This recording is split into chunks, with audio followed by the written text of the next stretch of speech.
So today we are going to replace the freezer defrost heater on this GE refrigerator freezer. There's a top freezer module, lower fridge, 8.1 cubic foot.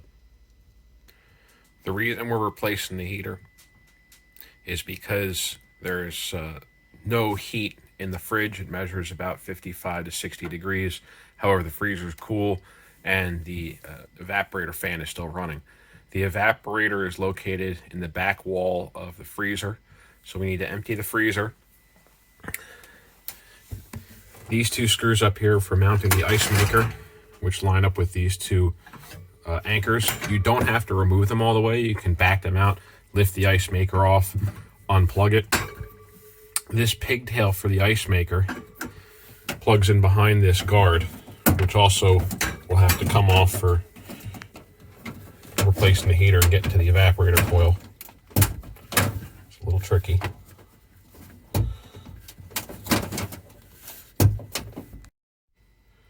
Alright, so we got that off. These are the barbs on the cover. That's what it's covering. This is the pigtail that goes to it. All you have to do is just pull it straight off. And then take this connector and turn it 45 degrees. We'll take the back wall off to do that. I'll show you why.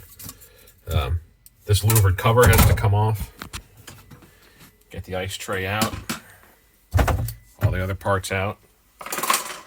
To remove the shelf, very simple. Lift up slightly, push to the right side. These prongs will go into a recess. This side will be free. Go up, pull out slightly, and out. Very standard configuration. All right. Then we're going to take a 1/4 inch driver, remove the back wall screw. Sometimes there's a screw over here. For whatever reason, this model doesn't have it. You notice these little spring clips in the back fins. We'll have to release those as well, but start with removing the screw. All right, screws out. Release these spring clips. You can see where they're going to latch in here on this back wall cover. I'm going to pull out slightly. Like I was talking about this connector, I'm going to reach behind 45 degrees, and the panel may drop. It may not drop for you. There are these tabs in the back. You can see this one centered up here. They will hold this panel in place. I've had this off a couple times already. I do have to back this up with saying that this heater had malfunctioned for me. It was causing the GFCI to keep blowing. I narrowed it down to this heater.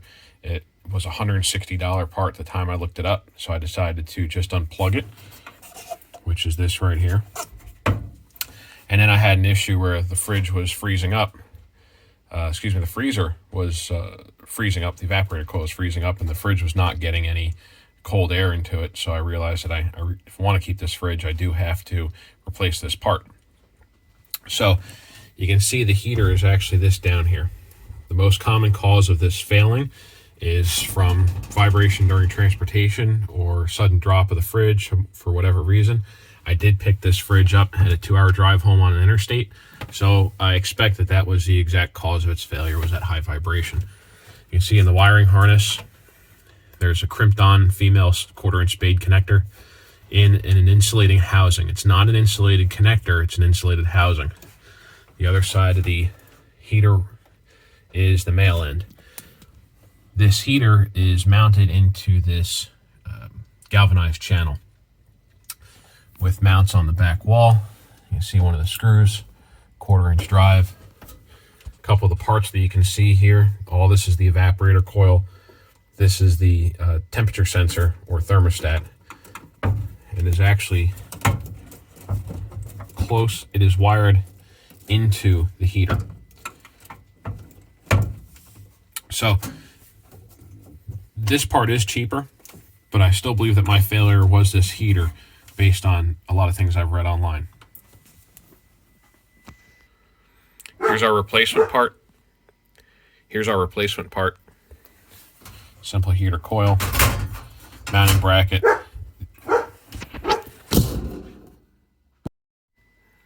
All right, here's our replacement part. Replacement bracket. These tabs that are folded down, you'll have to use a needle nose plier to fold up against the heater itself. You can see that it's very similar to what's existing already. We're going to remove what's existing by removing those 2 1/4-inch drive screws, line up the parts, make sure they're correct, and install the new part. All right, so we have the heater removed. Did learn a little bit along the way here. We do have that screw hole over here, and I apologize. I have to do this because of my phone. There's this slot right here where my index finger is pointing to, which receives this tab. Therefore, there's no screw in that hole, which makes it a lot easier because the bottom leg of this evaporator coil is blocking where that screw would be. So, comparing up the brackets, everything appears to fit. I'm going to mount the heater into the new bracket, install the new bracket. So the tabs to fold up the outer 2 are very simple. They fold up with very little resistance. The inner 2 have a lot of resistance. But be very careful when you're doing this because this rod technically is fragile, which I'm making the presumption of on the basis that the previous one failed in transit.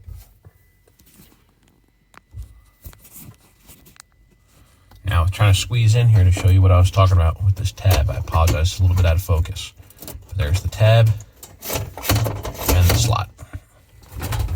When you do this, make sure the heater does not wind up behind the evaporator leg like I just did. So just a little tip I got for you here. This screw hole on the back wall is actually longer than the shaft of this driver.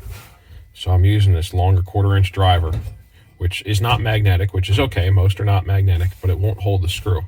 So use a little bit of masking tape to hold the hex head screw, the hex cap screw, onto the driver, which will allow me to get it in position. Once it's tightened down, I can just pull it off, and it really doesn't matter if some of that masking tape gets left on it. It will not interrupt the function at all. It will not interrupt the look of it. You can see screws in place, masking tape is left on the driver. Screws in place, brackets in place, heaters in place, wired up. There are no other wire connections that were broken. Even the ice maker doesn't really matter at this moment. So I am going to fire it up. I'm only going to do it for a little bit. I don't want to waste too much energy here, but I want to make sure the GFCI doesn't blow. Now, there is a timer in the back of the refrigerator in the upper control module behind a hidden cap. That timer is what does the time control for this heater running. The timer, I believe, only runs this heater for a period every 24 hours. So I won't know for a whole day if I resolve the issue. So I've got to keep an eye on this refrigerator, make sure that GFCI doesn't pop in the meantime. And if it does, my next step is likely going to be replacing that timer. The thermostat that's here could be another potential problem, but is not usually on the list of the problems for that. Popping the GFCI. In reality, the condenser or one of the evaporator fans, the condenser fan itself, would be another reason the GFCI would pop. You can always use the statement, leave the GFCI out. However, state fire code and electrical code requires that a GFCI be utilized to a refrigerator in an area if below grade and does not have any fire protective material between the structure of the house, i.e. the floor studs, the floor joists, then a GFCI is required. And since this is my house, I want the best protection possible for me and my family.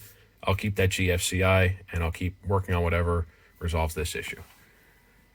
I hope this helps, and good luck. Let me know if you have any questions or any comments. Thank you.